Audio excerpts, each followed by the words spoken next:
This channel does not promote any violent, harmful, or illegal activities. All content provided by this channel is meant for an educational purpose only.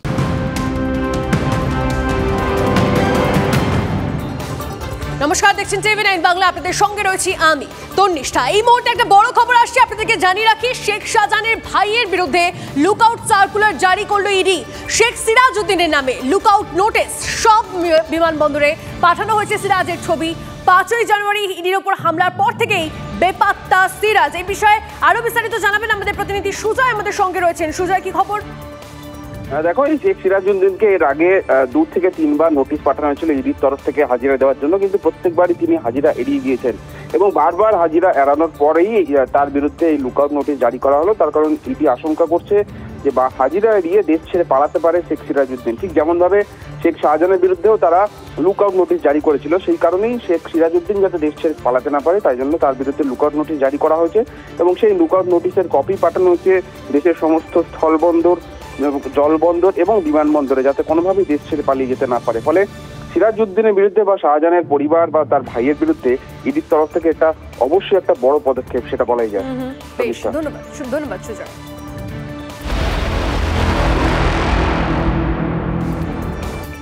দেখুন, একে তো এক ধাক্কায় এতগুলো চাকরি বাতিল হয়েছে, একের পর এক তথ্য সামনে আসছে। তার মধ্যেই এসএসসি চাকরির আরো দুর্নীতি প্রকাশ্যে। 8ম দফার কাউন্সেলিং সম্পূর্ণটাই হয়েছিল প্যানেলের মেয়াদ পেরিয়ে যাওয়ার পর। রাতের অন্ধকারে মোবাইলে গিয়েছিল নিয়োগের SMS। কিভাবে এই প্যানেলের মেয়াদ পেরিয়ে যাওয়ার পর গোটা ঘটনাটা হয়েছিল, কি করে 8ম দফার কাউন্সেলিং সম্পূর্ণটা হয়েছিল, আর কি তথ্য পাওয়া যাচ্ছে এই সংক্রান্ত, সমস্তটা জানবো। আমাদের প্রতিনিধি সুমন মহাপাত্র আমাদের সঙ্গে রয়েছেন সরাসরি। সুমন। দেখো তন্নিষ্ঠা, বিচারপতি কালকে যে নির্দেশ দিয়েছেন সেখানে তিনি স্পষ্টভাবে লিখেছেন যে এর থেকে বেশি আর কিছু করার ছিল না। কোনোভাবেই কিন্তু প্যানেলকে বাঁচানোর জায়গায় তারা ছিলেন না, তাই গোটা প্যানেল বাতিল করতে হয়েছে। 25,573 জনের চাকরি চলে গিয়েছে। তোমাকে আমি বলি যে 8ম দফার যে কাউন্সেলিং হয়েছিল তা প্যানেল এক্সপায়ার করে যাবার পর একটা এক্সপায়ার্ড প্যানেল থেকে কি করে 8ম দফার কাউন্সেলিং হতে পারে, এই নিয়ে কিন্তু প্রশ্ন উঠছে। তোমাকে বলি, দুর্নীতির বহর দেখলে চমকে যাবে। কেন বিচারপতিরা আর কোনো অপশন খুঁজে পাননি সেটা বুঝতে পারবে। গ্রুপ ডিতে 3,880 জনকে রেকমেন্ড করেছিল এসএসসি, তার মধ্যে 1,741 জনই হচ্ছেন বেআইনি, অর্থাৎ গ্রুপ ডির 44.87 অর্থাৎ প্রায় 45% যারা চাকরি করছিলেন তারা কিন্তু বেআইনি চাকরি প্রাপক, বেনিয়ম করে চাকরি পেয়েছেন। গ্রুপ সির ক্ষেত্রে সংখ্যাটা 38.43%। 38% চাকরি করছিলেন যারা দুর্নীতি করে চাকরি পেয়েছেন, যারা বেনিয়ম করে চাকরি পেয়েছেন। একাদশ দ্বাদশের ক্ষেত্রে সংখ্যাটা 14.47% এবং 9-10-এর ক্ষেত্রে সংখ্যাটা 8.5%। বুঝতে পারছো যে সিস্টেমের মধ্যে শিক্ষকরা যারা স্কুলে পড়াচ্ছিলেন কতজন এরকম দুর্নীতিপরায়ণ শিক্ষক ছিলেন, তাই দুধ আর জল কিন্তু আলাদা করা সম্ভব হয়নি, তাই কিন্তু সবার চাকরি চলে গেছে। তুমি বুঝতে পারছো দুর্নীতির বহরটা কতটা তন্নিষ্ঠা। ঠিক তাই, এর জল যে কোন দিকে গড়াবে, কত দূর গড়াবে, অবশ্যই আমাদের সেদিকে নজর থাকবে। আপাতত তোমাকে ধন্যবাদ সুমন। আর এই যে চাকরি বাতিল হয়েছে, এই চাকরি বাতিলের রায়কে চ্যালেঞ্জ সুপ্রিম কোর্টে যাচ্ছে এসএসসি এবং পর্ষদ। কলকাতা হাইকোর্টের ডিভিশন বেঞ্চের নির্দেশকে চ্যালেঞ্জ পৃথকভাবে সুপ্রিম কোর্টে যাচ্ছেন চাকরিহারা শিক্ষকেরাও। সিবিআই এর অভিযোগ 5,000 শিক্ষকের বিরুদ্ধে, বাকি 19,000 তাদের কি দোষ? প্রশ্ন তুলে সুপ্রিম কোর্টে যাচ্ছে রাজ্য।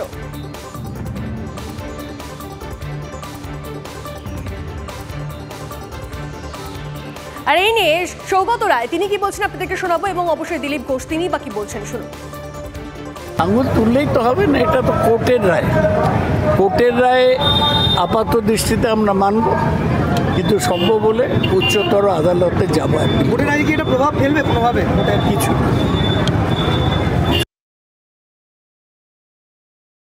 আমার বক্তব্য, Mamata Banerjee high court supreme court দেখাচ্ছেন, কারণ তাদেরকে বলতে হবে যে আমি তোমার জন্য করছি, টাকা হজম হয়ে গেছে। আমি বলছি আগে ওনার নেতাদের বলুন যে টাকা নিয়েছে সে ফেরত দিক, যাতে ওই ছেলে মেয়েগুলো তাদের কোর্টের নির্দেশে টাকা ফেরত দিতে বলছে সেটা ফেরত দিতে পারে, সুদ সমেত। 12% যদি এরা দেয়, ওখান থেকেও 12%, 12 লাখ টাকা দিয়েছে, তার সঙ্গে 12% সুদ দিয়ে যেন টিএমসির নেতারা ফেরত দেয়। আর না হলে আমি বলবো ওই যারা টিচাররা চাকরি গেছে, আসুন আমরা গিয়ে টিএমসি নেতাদের বাড়ির সামনে দাঁড়াবো, আপনারা ঢুকে কলার ধরে টেনে নিয়ে আসুন।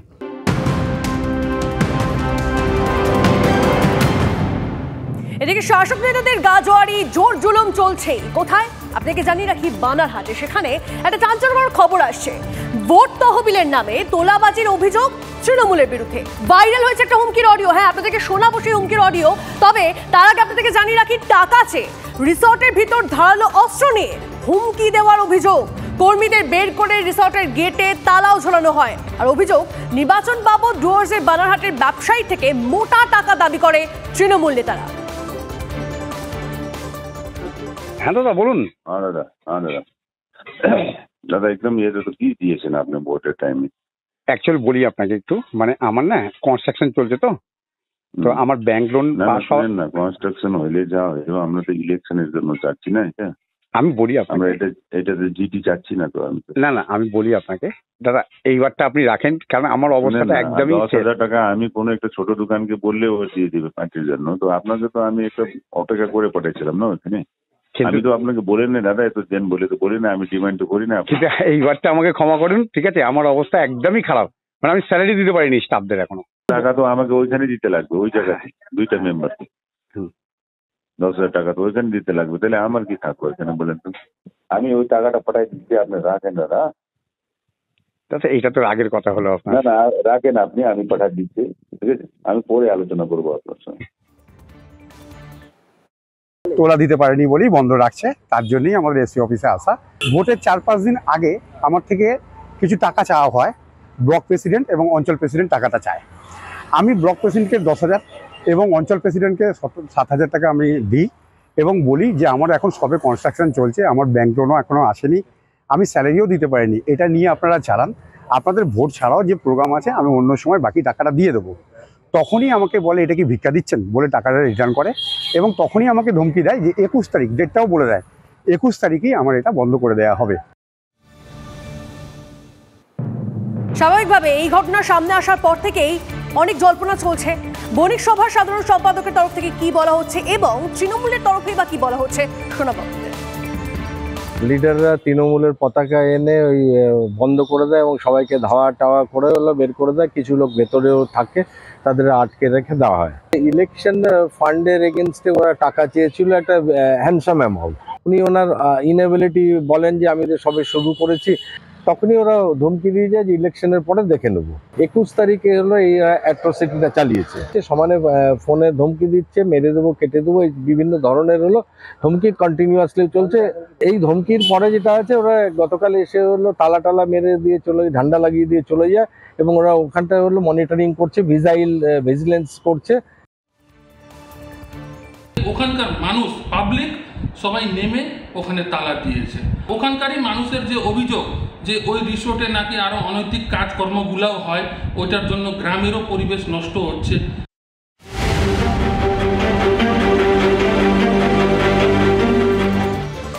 আর ভোটে তপ্ত বাংলা, একাধিক জায়গায় বিভিন্ন এমন ধরনের ঘটনা সামনে আসছে যেখানে দেখা যাচ্ছে যে অশান্তির খবর সামনে আসছে। অশান্তি এখনো থামানো যাচ্ছে না। বড়নগর নপাড়া এলাকায় সিপিএম এর পার্টি অফিসে আগুন লাগানোর অভিযোগ সামনে আসছে। তৃণমূলের বিরুদ্ধে আগুন লাগানোর অভিযোগ সিপিএম এর, আর এলাকায় এই নিয়ে উত্তেজনা। রাতের অন্ধকারে কেরোসিন তেল ঢেলে আগুন লাগিয়ে দেওয়ার অভিযোগ তৃণমূলের বিরুদ্ধে। অভিযোগ অস্বীকার করেছে তৃণমূল।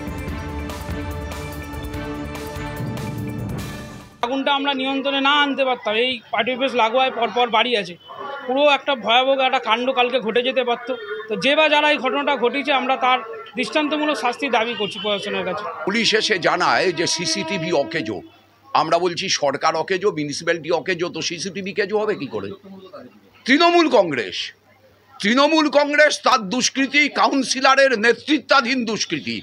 আর কত স্পষ্ট করে বলবো?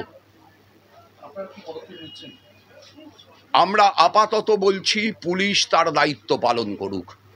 যদি পুলিশ তার দায়িত্ব পালন না করে, আমরা 2 দিন দেখব, 3 দিন দেখব, 4 দিন দেখব।